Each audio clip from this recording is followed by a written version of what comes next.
Hi dears, ഓണമാവുമ്പോഴേക്കും നമുക്ക് ചക്കപ്രഥമൻ എങ്ങനെയാണ് ഉണ്ടാക്കുന്നതെന്ന് നോക്കിയാലോ.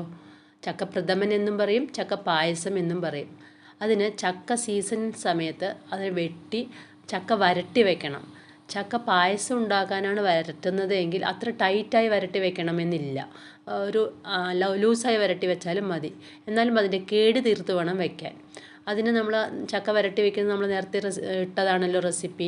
ചക്ക ചുളയെല്ലാം അരച്ച് അതിലേക്ക് ശർക്കര പാവ് കാച്ചി അരിച്ചൊഴിക്കണം. കല്ലില്ലാതിരിക്കാനാണ് നമ്മൾ അങ്ങനെ ചെയ്യുന്നത്.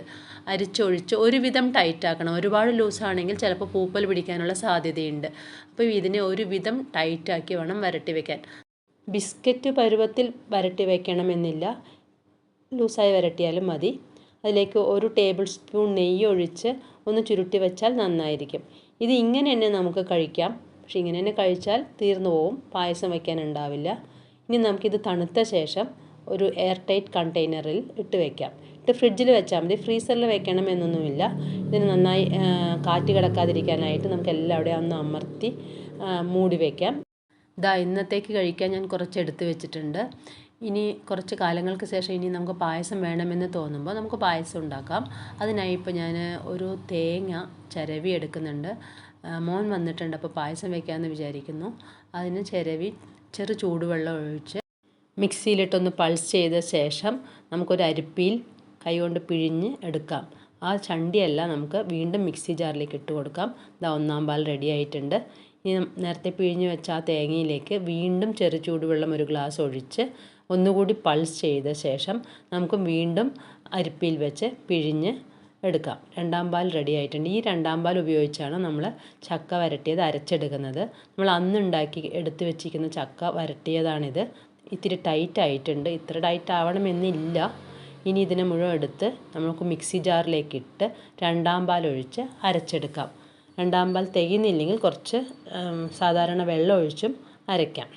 ഇനി ഇതിനെ നമുക്കൊരു പോട്ടിലേക്ക് മാറ്റാം. ഈ പോട്ടിലാണ് നമ്മളിന്ന് പായസം വയ്ക്കാൻ പോകുന്നത്. ഇതിലേക്ക് ആവശ്യത്തിന് വെള്ളം ഒഴിച്ച് മിക്സ് ചെയ്യുക. ഈ പായസം തണുത്ത ശേഷം തിക്കാവാൻ സാധ്യതയില്ല. അതുകൊണ്ട് ആദ്യം തന്നെ ഒരുപാട് വെള്ളം ഒഴിക്കരുത്. ഇനി നമുക്കിതിലേക്ക് ശർക്കര ഇട്ട് കൊടുക്കാം. ഞാനിപ്പോൾ ഒരു 4 പീസ് ശർക്കര ഇട്ടിട്ടുണ്ട്. ചക്ക വരട്ടുമ്പോൾ നമ്മളൊരു ആവശ്യത്തിന് ശർക്കര ഇട്ടതാണ്, അപ്പോൾ അത് മധുരം അനുസരിച്ച് വേണം നമുക്കിപ്പോൾ ശർക്കര ഇടാൻ. നമ്മുടെ പായസം തിളച്ചിട്ടുണ്ട്, നല്ലപോലെ കുറുകണം. കുറുകിയ ശേഷം മാത്രമേ നമുക്ക് ഒന്നാം പാൽ ഒഴിക്കാൻ പറ്റുകയുള്ളൂ. ഒന്നാം പാൽ ഒഴിച്ചാൽ പിന്നെ നമ്മൾ തിളപ്പിക്കുന്നില്ല, ആ തിക്നെസ്സിൽ നമ്മൾ എടുക്കുന്നതാണ്. അപ്പോൾ ആ രണ്ടാം പാൽ ഒഴിച്ച ശേഷം നല്ലപോലെ തിക്കായ ശേഷം മാത്രമേ ഒന്നാം പാൽ ഒഴിക്കാവൂ.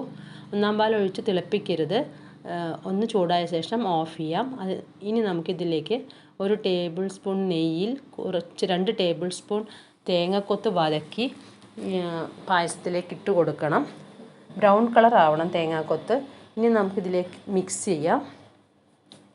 നമ്മുടെ പായസം ഒരുവിധം റെഡി ആയിട്ടുണ്ട്. ഇനി ഇതിലേക്ക് മണത്തിന് ആവശ്യമായ ഏലക്ക പൊടിച്ചതും ഒരു നുള്ളുപ്പ് ടേസ്റ്റ് ബാലൻസ് ചെയ്യാനായിട്ട് ശേഷം ഒന്ന് മിക്സ് ചെയ്ത് അടച്ച് വയ്ക്കാം.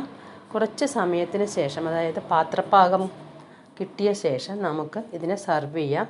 നമ്മുടെ നല്ല ചക്കപ്രഥമൻ റെഡി ആയിട്ടുണ്ട്, അഥവാ ചക്ക പായസം റെഡി ആയിട്ടുണ്ട്. നിങ്ങളും ഈ ഓണത്തിന് പറ്റുമെങ്കിൽ ചക്ക പായസം ഉണ്ടാക്കി നോക്കണം. Thank you dears.